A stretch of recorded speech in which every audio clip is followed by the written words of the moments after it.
Welcome back to the Deep Dive, where we take a critical stack of sources, articles, research, and expert notes, and distill the most important, high-leverage knowledge into a confident and clear takeaway for you. Hello. Today, we are undertaking what I think might be the single most practical deep dive we have ever done. I think you're right, indeed. Yeah. We're sort of shifting gears temporarily from the more abstract strategy and, the dense academic theory we sometimes get into, Right. to focus entirely on immediate real-world utility. Mm-hmm. I mean, if you travel, if you're planning to travel, or even if you just need to communicate clearly under pressure, this session is really designed to be your instant communication toolkit. Absolutely. We are diving into selected excerpts and notes, and these are all derived from Essential English for Travel and Emergencies. And we're specifically focusing on the language you need in those high-stakes travel situations. Mhm. The situations where clarity, not grammatical perfection, is really the only thing that matters. We're looking for results here. Exactly. Our mission today is to equip you, the listener, with a really robust and reliable set of natural, clear, and simple English phrases. Simple is the key word. It is. We aren't interested in filler words or, overly complicated sentence structures. These are the phrases designed specifically to maximize communication when you are tired or confused or actively under stress. At the check-in counter, for sure. Yes.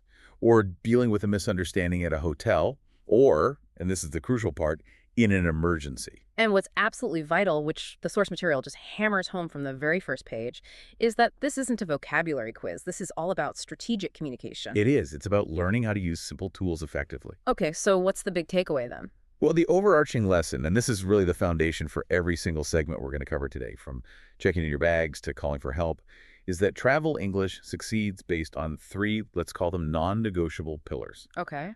confidence, clarity, and using the simplest possible language. I'm sensing a theme. You are. Imperfect grammar is perfectly fine, but ambiguity, especially when you're under time pressure, that's a critical failure. We are seeking sharp, specific language to just cut through all of that confusion. Okay, I love that. Let's unpack this with the first major hurdle of any international journey, and I think we can all agree, often the most stressful environment of all. The airport. Right. The airport experience. It's characterized by noise, movement, potential language barriers, and above all, time pressure. So much time pressure. And the source material immediately highlights this linguistic shift that you need to make. You have to move from these vague, basic statements, which can often feel a little aggressive or maybe uncertain, Right, depending on your tone. to specific natural phrasing that is just designed for maximum efficiency. Think about it. You're standing at the check-in counter. When language learners try to translate directly from their native tongue, they often default to the simplest thing, like an imperative or a statement of desire. So something like, I want to check in. Exactly. Or maybe even just check in, please. Which, okay, it's technically understandable, I guess, but it does sound a little demanding, doesn't it? Or maybe even uncertain? It does, and it forces the attendant to stop and then start the entire interaction with a series of follow-up questions. Where are you going? What's your flight number? Right. Immediately. So the source recommends shifting to the active, natural, and just far more efficient phrase: I'm checking in for my flight to London. Okay, let's dedicate some serious time to this, because analyzing why that simple change moving from I want to I'm checking in is so incredibly powerful. I think that's key, strategically and linguistically. It absolutely is. It boils down to context and verb usage. Yeah. When you use the present continuous tense, I'm checking in, Okay. you're signaling that this is an immediate, ongoing action. Okay. In English, that sounds significantly more natural and conversational for current activities than, say, the simple present tense or a statement of desire like I want. And function. Well, from a functional perspective, by including the destination immediately to London, you are leading with the most critical piece of information the attendant needs to find you in their system. I wonder, though, if you're nervous, wouldn't focusing on that slightly more complex grammar structure, that present continuous, actually slow you down? Isn't just check in London simpler and clearer? That's a great point, and it really touches on that balance between grammatical perfection and pure clarity.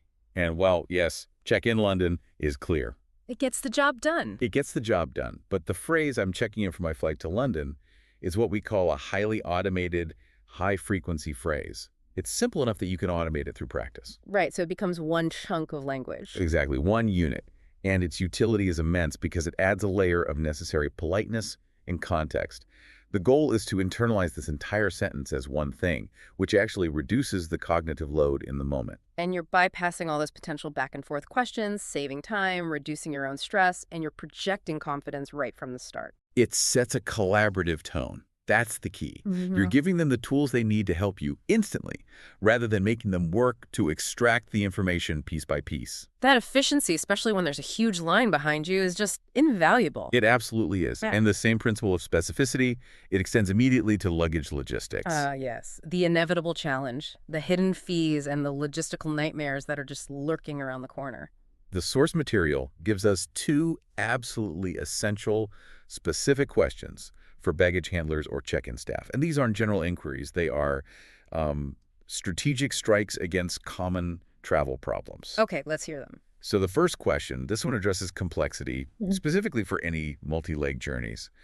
Is my bag going straight to the final destination? Oh, this is so critical for connecting flights.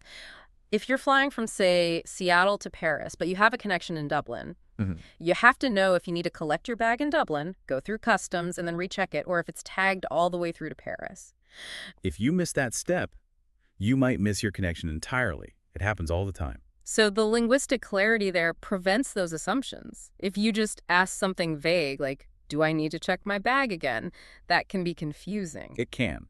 But is my bag going straight to the final destination? Asks for a definitive route confirmation. If the answer is no, you're then prepared to ask the necessary follow-up. Which would be, Where do I collect and recheck it? This level of preparation turns what could be a crisis into just a smooth, predictable process. okay, and the second question. This one addresses the monetary risk, that awful surprise fee. It's the simple proactive question. What's the baggage allowance? The one we all should ask, but sometimes forget to in the rush. And is that horrible moment at the scale when the staff member just gestures to a small card machine? By asking allowance, you're confirming the weight limit for your checked bags, but you can also immediately follow up about carry-on limits. So you could vary it, maybe ask, what is the limit for checked luggage, or how heavy can my carry-on be? Precisely. These phrases force the staff member to give you a specific number, which you can then check against your own luggage tag.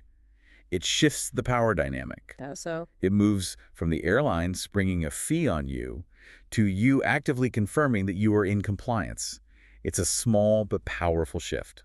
here's where the stress really ratchets up, though, that high-stakes situation where the screens are confusing, the gate has changed at the last minute, or you're just running late. You need clear information, and you need it fast. In those chaotic situations, polite clarity is it's just non-negotiable. You need questions that provide immediate, unambiguous location or status information, no matter who you're speaking to. It could be a security guard, a cleaning staff member, an airline employee. Anyone. The source provides two key phrases for seeking boarding status. First, the spatial query, the location question. Where is the boarding gate? Simple, concise, and focused on the alphanumeric location you have to get to. Notice the use of where is, which demands a specific place marker. Right. You're not asking, is the gate far? Exactly. That gets you a subjective answer. Oh, it's not too far. What does that mean? You need the number. This question gets the number. And then once you're near the area, or if the departure time is getting close, the status query. Has boarding started yet? A perfect binary question. It is. It demands a yes or a no answer. You are confirming the physical status of the loading process. If the answer is no, you can follow up with, when is boarding scheduled to start? And that simple addition gives you the time context you need. It lets you gauge if you have time to grab a coffee or if you absolutely need to stay put. The insight here is so clear. We are optimizing for maximum information transfer with minimum linguistic friction.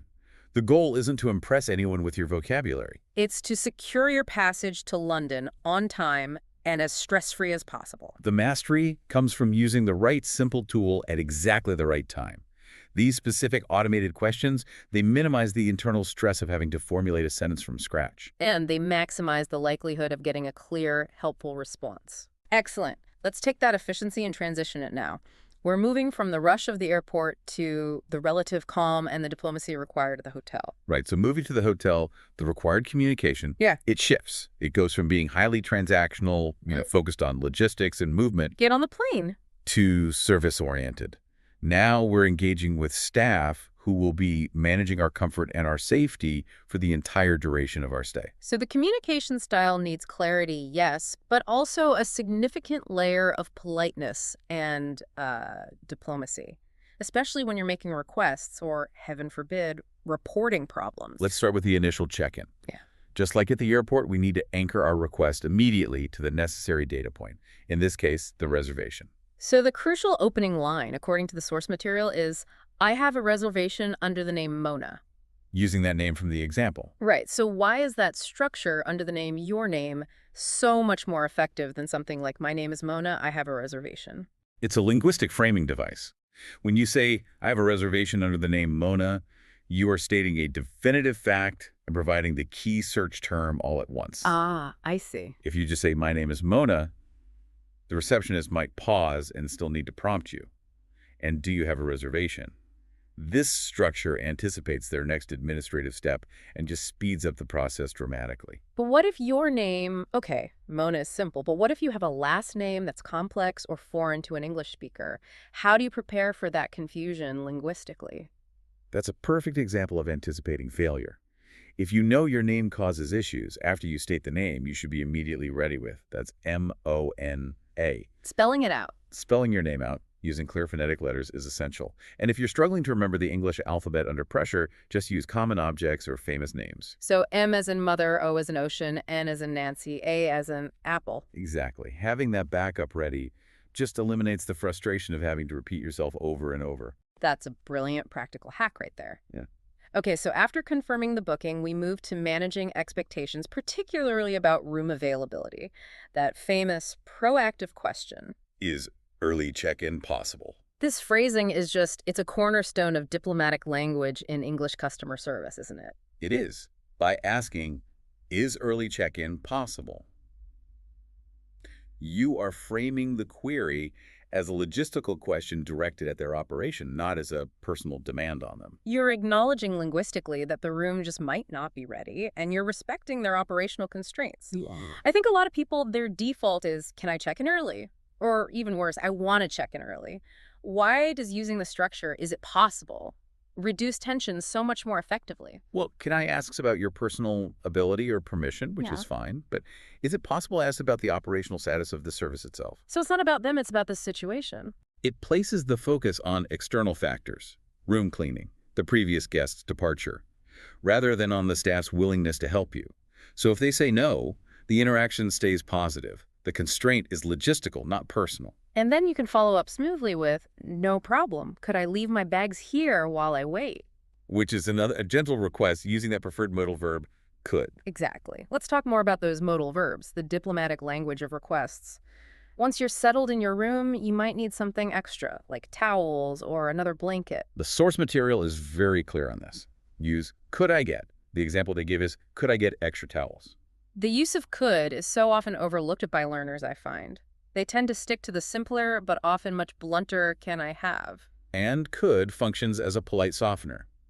It suggests a possibility, or a slight hypothetical, which makes the request sound far less demanding than I need, or even can I have. It positions you as a reasonable guest making a manageable request. Right. And that simple linguistic choice significantly increases the likelihood of a swift, friendly, and non-confrontational response. It's a tiny grammatical shift with a massive social impact. And for more complicated needs, let's say the view is terrible or the room is right next to a noisy elevator. You need a structure for adjusting dissatisfaction without being inflammatory. And we return to the strength of, is it possible?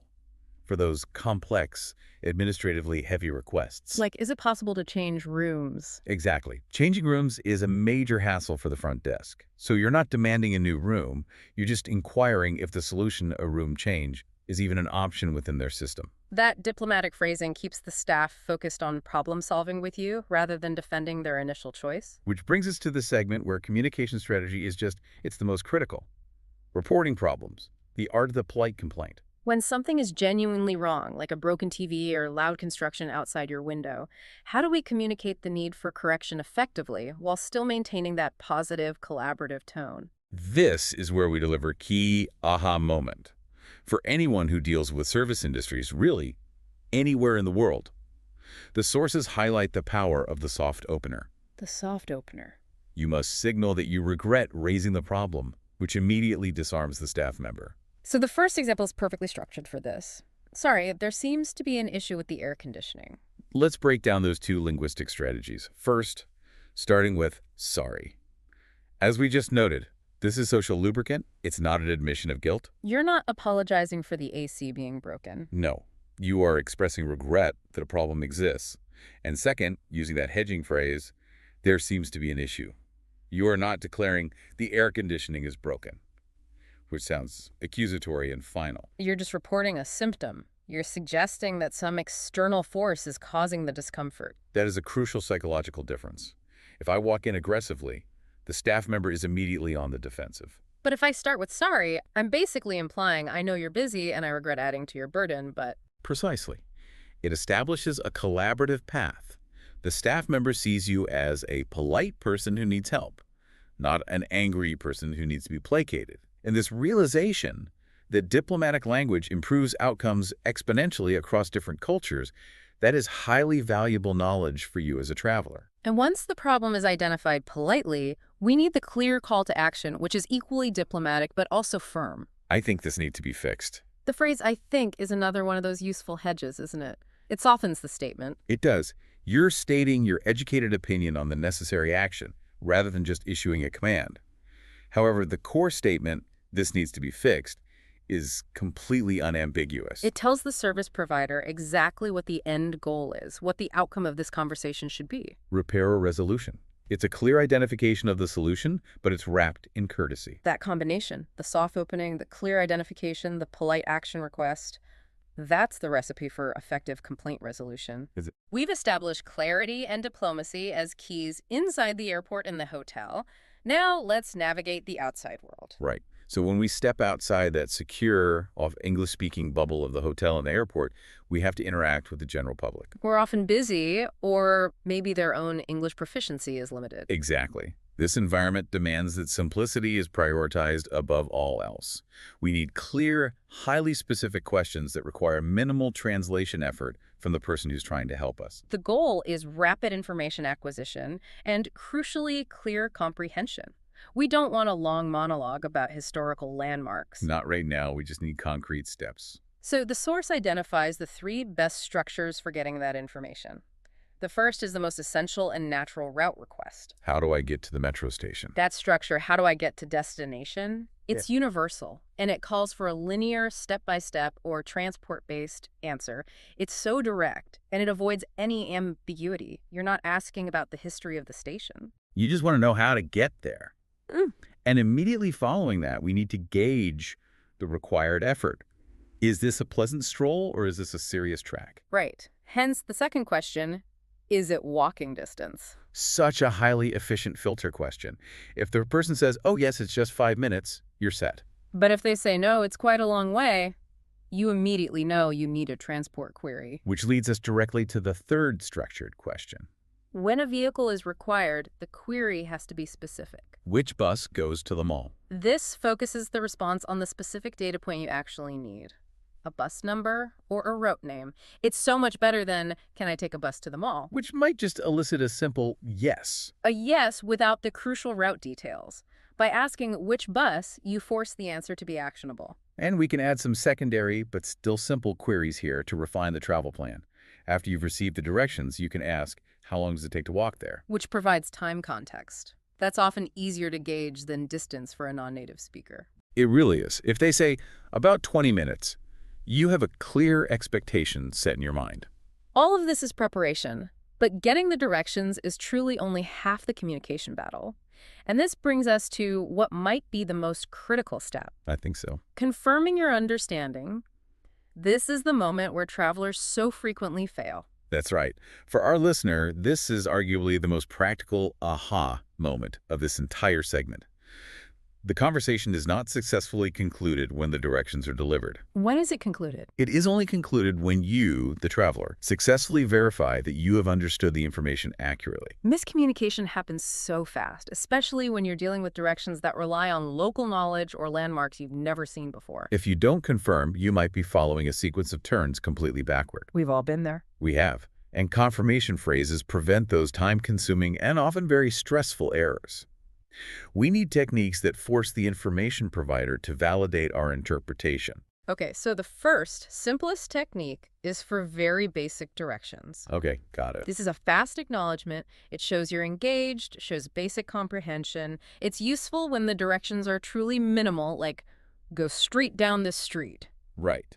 But for anything more complex, go straight for 2 blocks, turn left at the bakery, and then look for the blue sign.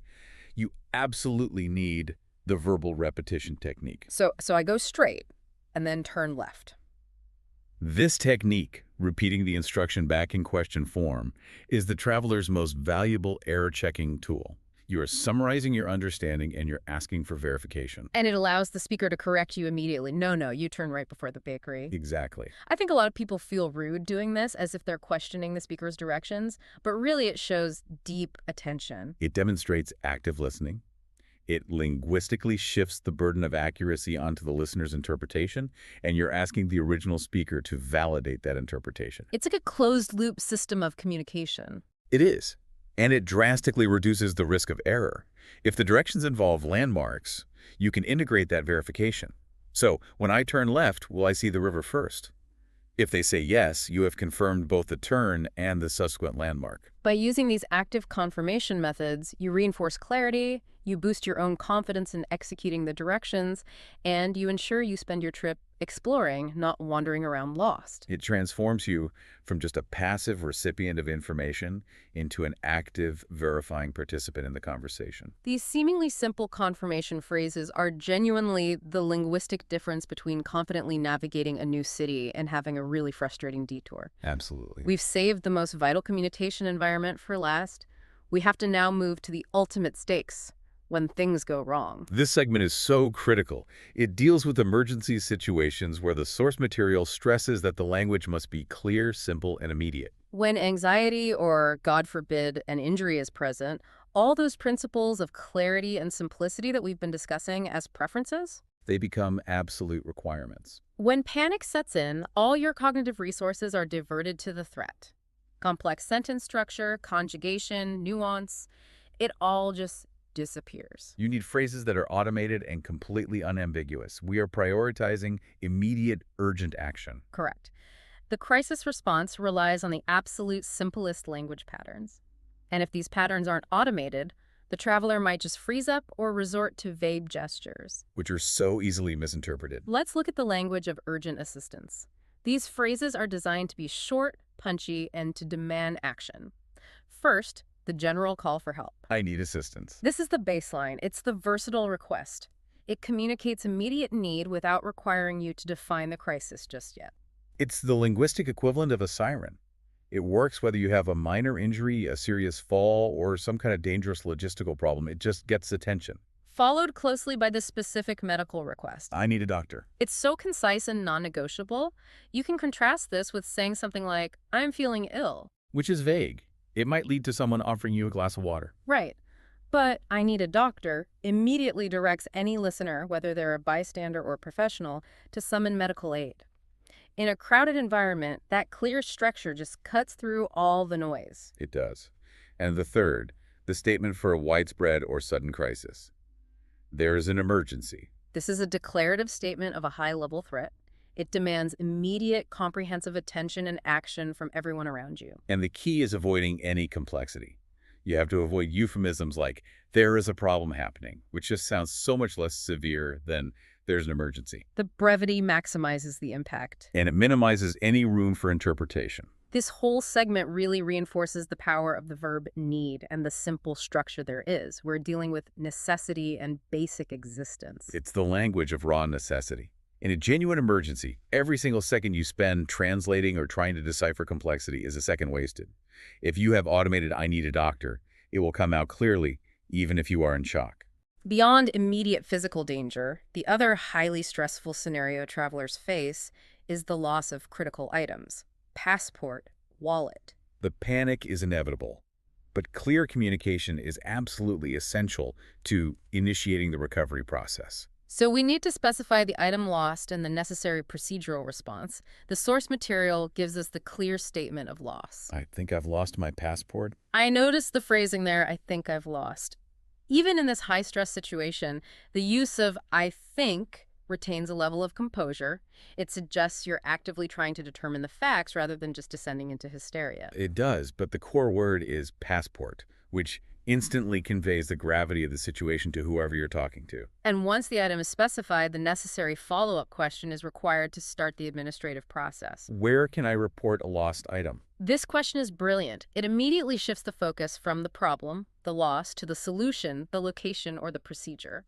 You're asking for instructions, which helps you regain a sense of control. And it directs the listener to the official channels required, whether that's local police, a lost and found office, or an embassy contact. But once that process begins, you have to be ready with simple, descriptive details. Inevitably, the question will be, what does it look like?